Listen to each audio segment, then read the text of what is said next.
Good morning. We go first to breaking news on a blockbuster deal that could transform Australia's media landscape. Live to Hayden Nelson in Canberra. Morning, Hayden. Foxtel has a new owner. Certainly does, Amber. Foxtel, as we know it, is history after this deal worth about $3.5 billion. Foxtel is offloading the pay TV giant to News Corp is offloading Foxtel to UK sports streaming DAZN, which is in a supercharged deal which bundles in streaming services Kayo and Binge. It will still maintain a 9% share in Foxtel, while News Corp will continue its ownership of Sky News. DAZN, which is owned by London-based Russian billionaire, has the high-profile rights to Serie A football, La Liga and the Bundesliga in Germany, in Europe. What does this mean for Foxtel here in Australia? Well, hopefully we won't see what we saw this weekend when fans were left fuming after paying DAZN around $60 to watch the Tyson Fury and Alexander Usyk bout, only for the stream to drop out or stay on buffering. It was not a pretty sight, but this sale is being billed as giving Foxtel a critical mass to take on the tech giants Amazon and Apple, who are certainly very liberal when it comes to splashing cash on sports rights. Hayden Nelson there. We have more breaking news out of Sydney now, and Christmas shoppers have been forced to evacuate a busy shopping centre in the city's east after the discovery of what was thought to be a suspicious package.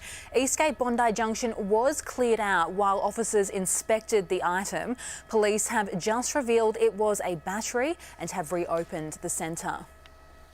The New South Wales Rail Union has delivered the state government an ultimatum. It's offering to drop all industrial action to make sure New Year's Eve celebrations run smoothly, but it's going to come at a cost. Live now to Taylor Aiken at Carlingford. Morning, Taylor. What's it asking for?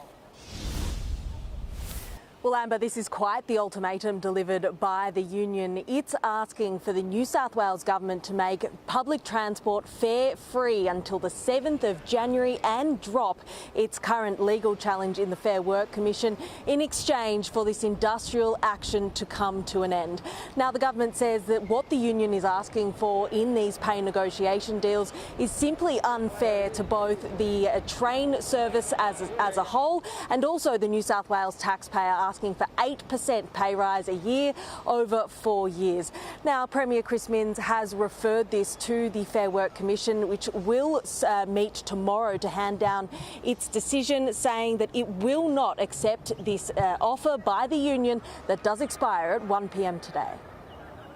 We have made good faith offers to the unions, not only over the last weekend and the last week, but stretching back months and months. All of them have been rejected. And I think that at some point the union leadership has to say, well, we've been given a fair offer. We can't hold the people of Sydney hostage.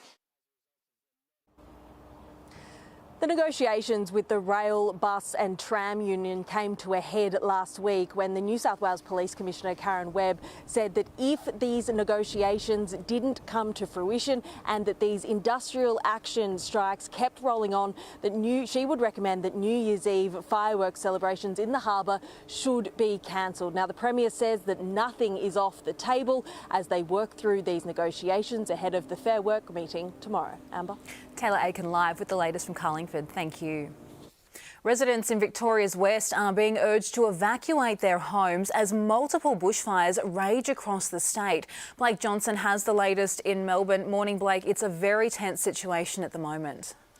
It is, Amber, and again, we're at the mercy of the weather. Melbourne had decent rain last night, but this had minimal impact on 3 fires burning out of control in country Victoria. Thankfully, we have help from interstate coming, thanks to New South Wales, the ACT, Queensland and Tasmania. More than 100 personnel are on their way here because we have just a few days before the heat really cranks back up. The fire in the Grampians has burnt more than 400 square kilometres and the Grampians National Park remains closed. The Gerties fire did receive some rain, but nowhere near enough to help fire crews contain it. Backburning's underway and emergency warnings were issued, then rescinded throughout the day, so it is very much an evolving situation. It's been an active start to the fire season in Victoria. Crews have been fairly busy since the start of last month, so that interstate assistance will be warmly welcomed, but what won't be so welcome is the forecast for Boxing Day. 40 and windy in Melbourne, which means it'll likely be hotter inland with more dangerous conditions in those fire zones. Amber? Now to confronting footage which has been released of an Australian mercenary captured by Russian fighters in Ukraine.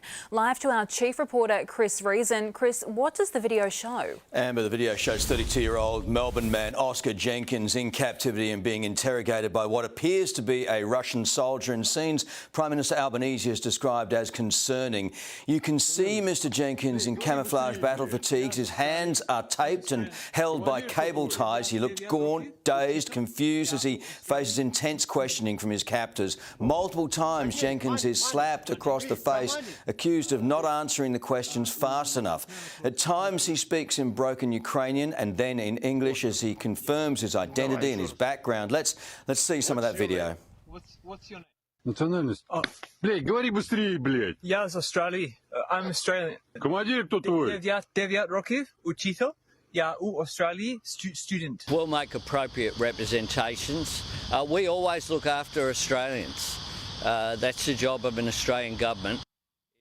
Learned that Jenkins went to the prestigious Melbourne Grammar School, then to Monash University, where he studied biomedical sciences. He then moved to China in 2015 and became a teacher there. He once uploaded a video to YouTube saying, "I will force Chinese people to be vegan." He next decided to travel to Ukraine, where it appears he joined the thousands of Western mercenaries who've chosen to fight for the Ukrainian cause. We know that dozens of Australians have signed up to that cause and around 8 so far have been killed. But Jenkins could be the first known Australian, Amber, to be taken prisoner by the Russians. Chief reporter Chris Reason there, thank you. Back home, and a major police manhunt is continuing this morning north of Brisbane after a young woman was chased and gunned down by 2 men. The victim, Chloe Mason, is being remembered as a kind and loving soul. Tamara Bow reports. Well, a dedicated task force has now been set up by police as they try to establish a motive and also to track down those responsible for this horrific act. In fact, they're calling on Chloe's killers to come forward and hand themselves in to police, saying it's only a matter of time until they're found. Detectives will allege that at around midnight on Saturday, 23-year-old Chloe Mason was first chased down by 2 men known to her, then gunned down, shot dead in a suburban street of Caboolture. She was left for dead and her attackers fled. That manhunt now underway. Chloe's family left to deal with unimaginable grief. Desperate to bury her at Christmas time, they've set up a GoFundMe page to help cover the costs. Tributes also continue to flood in online from her friends, her family and loved ones, including one very heartbreaking message from her sister. "I grieve for the life she never got to live and the memories we never made." All this as his family is now desperate for answers. The Princess of Wales will deliver a highly personal address as part of the televised version of her Together at Christmas carol service.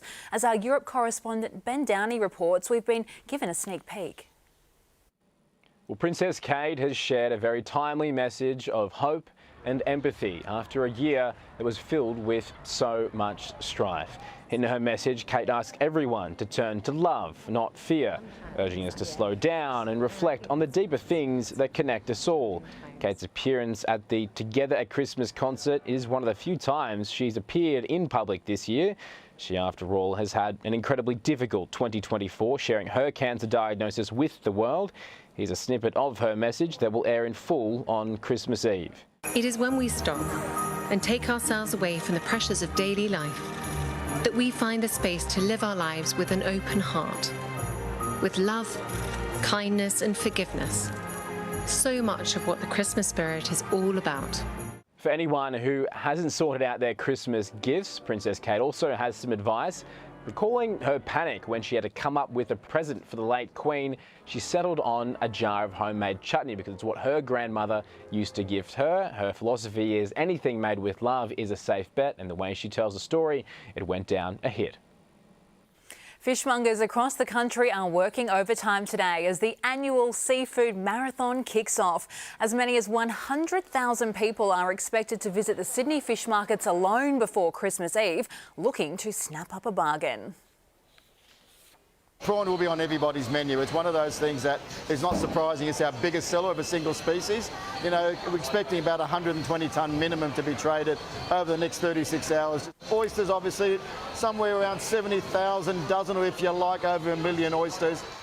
All up, traders are expecting to sell around 350 tonnes of seafood before the big day.